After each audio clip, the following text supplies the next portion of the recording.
Hello and welcome. Today I thought I'll go over my WonderSwan. Now, a little backstory on the WonderSwan. It is a gaming handheld, obviously, but this was released by Bandai with help of Koto Laboratories, which was the product of the late Gunpei Yokoi.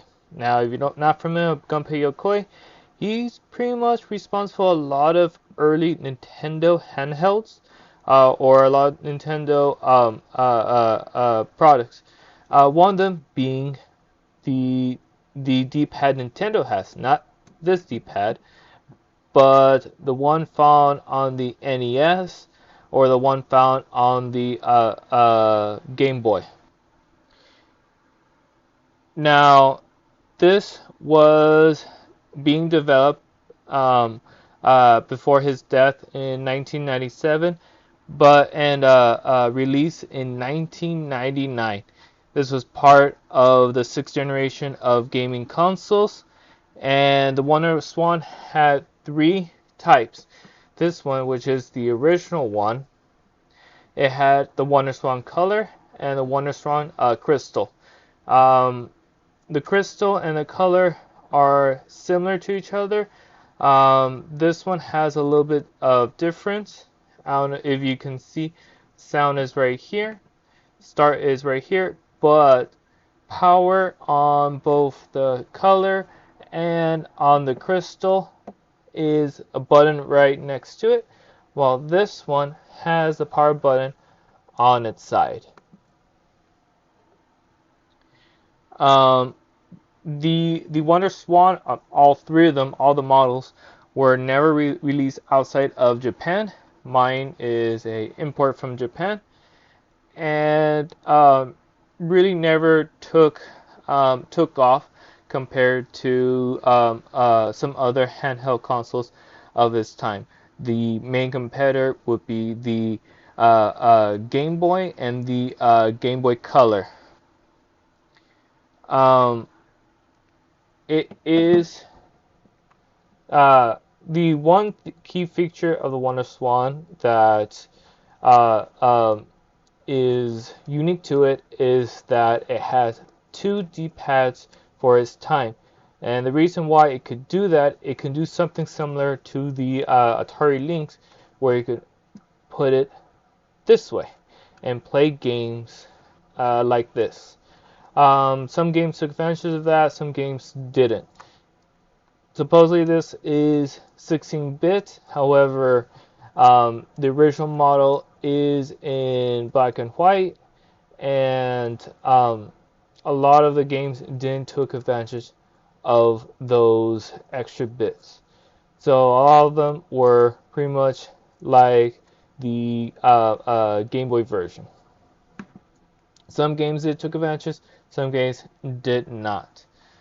My WonderSwan came with 3 games when I got it.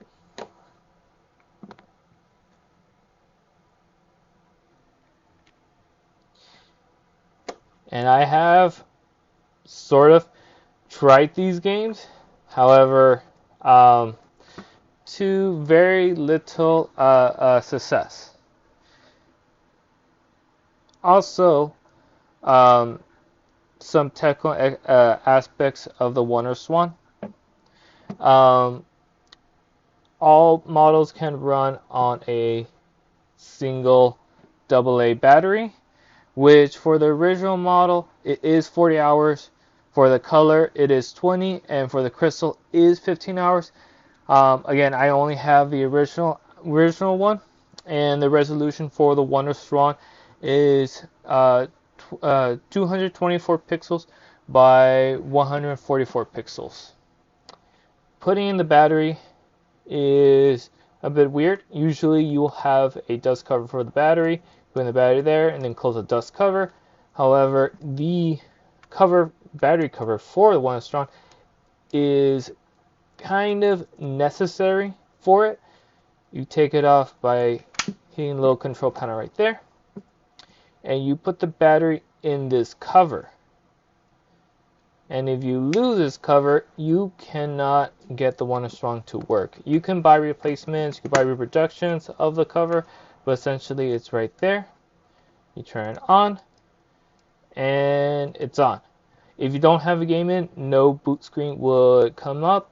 Some options on the bottom will come up. You cannot see that because there's no backlight on the WonderSwan. I'm going to turn that off. On the side of it is an edge connector for peripherals. The bottom of it is the battery release cover and the contrast lever. And on the side is the power button. There's nothing up top minus putting it in your cartridge. And as I said, it has two D-pads. The X one's in the bottom, the Y is on top, and A and B button, and a sound and start button. So I'm going to put each one of these games in, and I am going to attempt to play this game because it's the easier to start. I'm not going to finish the game. I've tried understanding it, but too much Japanese for me. I do not know Japanese. However, it is fun to try to attempt this game and just get a game over every single time. So I'm going to start with this one. And this one is based on an anime. You hear the boot logo. Can see the Bandai logo for a second there. So that's a sound button. Turn it off. Probably couldn't have saw nothing on here.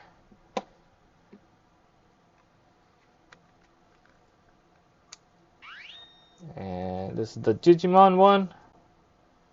As you can see, there's nothing, and me moving the contrast up and down does nothing. You pretty much, like the original Game Boy, need to have you pretty much need to be on the surface of the sun to see anything on here. And this one.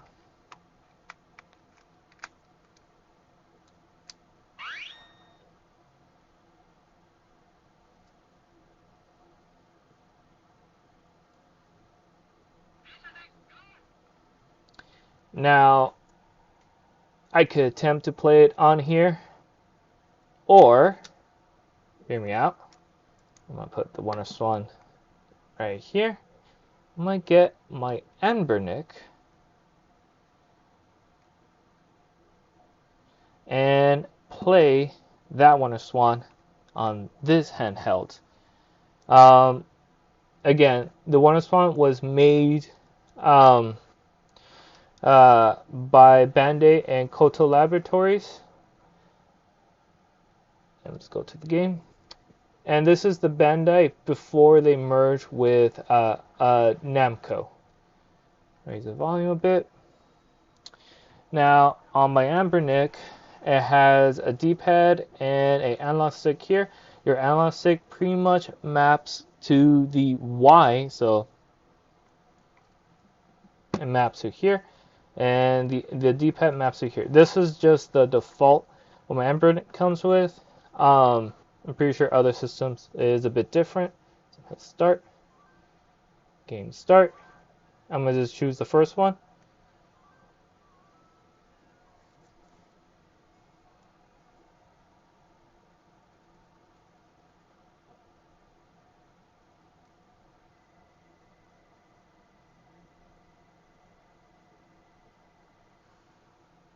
And I'm going to attempt to just play a few seconds of this game.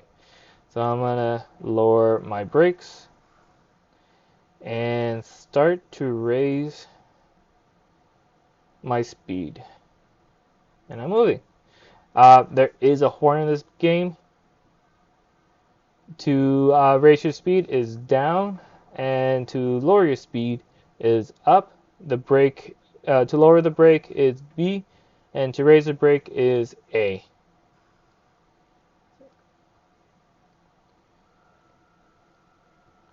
If I hit down on the Y, it fully engages the brake and disengages any speed. So, and my timer is right here. So this game is pretty much a mostly Japanese based, where it is a train simulator game. First released in the arcade and then on consoles, many different types of consoles. This is one of the first ones, and I am just going so fast right now that I am going to get a game over anytime soon once that timer hits good. No good. If you enjoyed the video, please give it a like, and I hope you have a good one. Bye.